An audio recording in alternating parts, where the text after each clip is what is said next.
The Chargers coaching staff is official. The Chargers just officially announced 15 new coaches to Jim Harbaugh's staff, and we already knew the majority of them because of reports from NFL insiders, and I made videos about every single one of them, but there are 4 new coaches that were never reported on that were just made official. So make sure to like and subscribe if you do enjoy this content, bro. It helps me out so much. And now let's start off with Rick Minter. Now, Rick Minter is the most interesting one to me because he is obviously the father of Jesse Minter, who is the defensive coordinator coming from Michigan.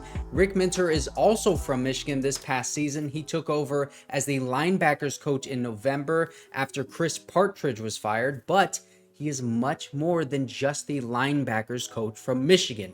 This guy has been coaching since 1977 and worked his way up to become the defensive coordinator for Notre Dame in 1992, where he spent 2 seasons leading the Notre Dame defense to being one of the best in the country, and they ranked 4th in the 1992 season and then 2nd in 1993, which led to him becoming the head coach at Cincinnati, and that's what he is most known for. He had a 54-63-1 record overall as the head coach there and brought that team to 4 bowl games, but after his stint there, he left to become the defensive coordinator at a bunch of different teams and then was also the linebackers coach for the Eagles in 2013 to 2015, where he coached Demeco Ryans for 3 years, who is now the Texans head coach. So now there is a connection to the Texans coaching staff on top of the connection of Shane Day, who was the quarterbacks coach that helped CJ Stroud last year in Houston,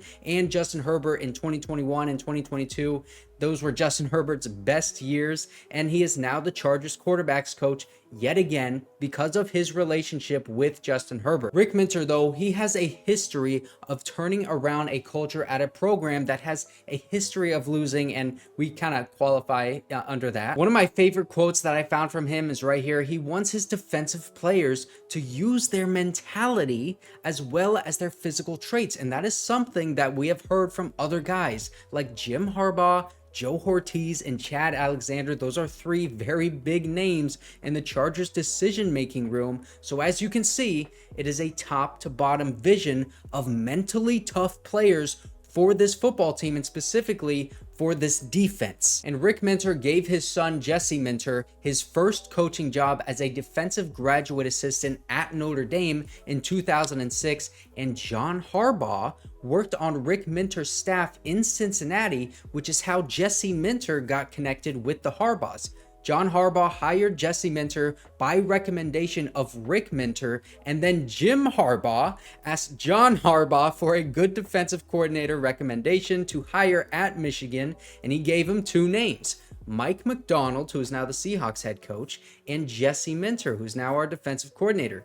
Jim Harbaugh actually hired Mike Macdonald when he was recommended those 2 names. But then after Mike Macdonald left to become the Ravens defensive coordinator, Jim Harbaugh went with Jesse Minter, and that is how that all played out. Rick Minter was the connection between all of these guys, and now he is working under his son as a senior defensive analyst. I really love this hire, and I think Rick Minter is probably going to bring a lot of seasoned knowledge about the game to all of these guys on the coaching staff as well as the players. Now on offense, we have Marc Trestman. He has been coaching since 1981, and he actually started out as an NFL quarterback, and in college, he was the backup quarterback for Tony Dungy at Minnesota. That is how long ago this was. He's most known for his time as the Bears head coach in 2013, where he had the second best scoring offense in the NFL with Jay Cutler as his quarterback. And that was the time where quarterbacks like Peyton Manning,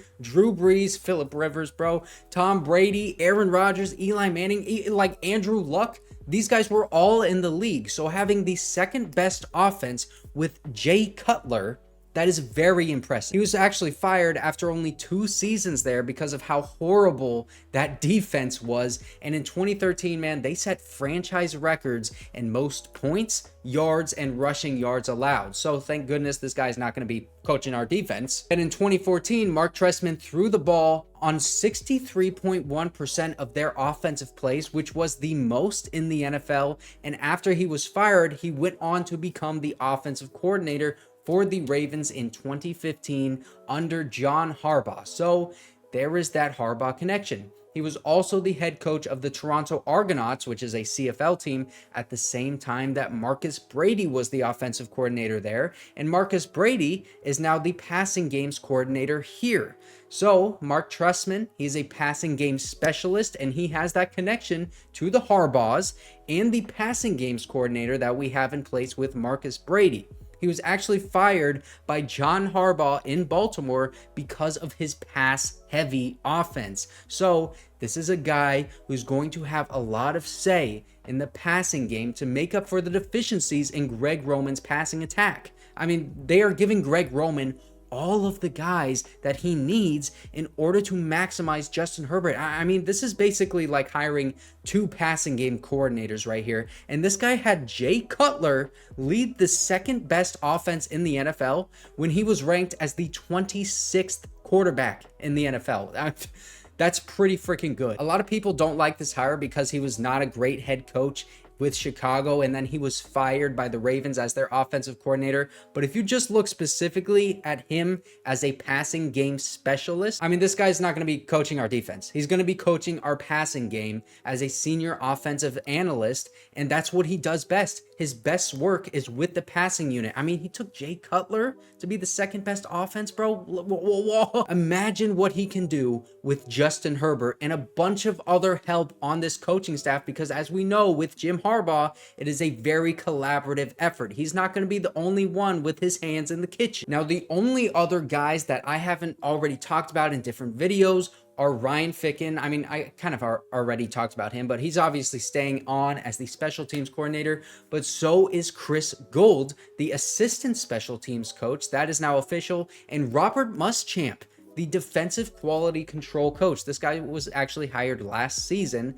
We all are glad that the special teams coaches are staying and their work speaks for themselves, but a lot of you guys probably don't know Robert Muschamp, and he is actually the nephew of the former Georgia head coach Will Muschamp. He's a former tight end and linebacker at Auburn, and his responsibilities on the coaching staff this past season were playbook drawing, breaking down opponents, and scripting practices. He also coached the outside linebackers sometimes to help out Giff Smith. And then probably when Giff Smith became head coach, Robert Muschamp was the guy that just took over as linebackers coach, so he has probably had some time as just specifically being a linebackers coach. What probably happened is Jim Harbaugh just interviewed this guy as well as everyone else that was left over on this staff from the Brandon Staley coaching staff, and Robert Muschamp just probably really impressed Jim Harbaugh with his football knowledge, so it is a good sign for him and his prospects looking forward that he was able to impress Jim Harbaugh enough to remain on his staff. I mean,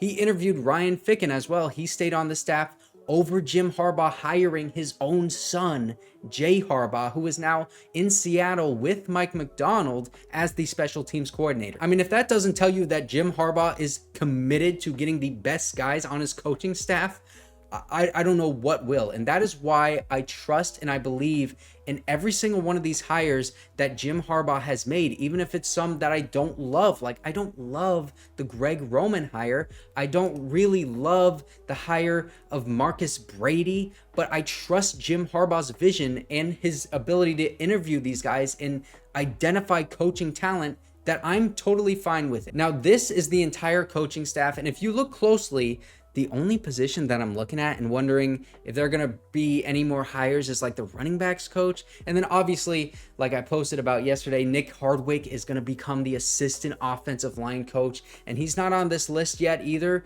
And they're probably still working out contract details or something because it was just announced yesterday. So I'd probably expect like a running back coach, maybe like an assistant head coach coming on as well. And then Nick Hardwick is going to be announced soon. So our coaching staff is just about finalized. We only probably have one or two more names to go here. If you don't know Nick Hardwick, he's going to become the assistant offensive line coach. He was the center for Phillip Rivers.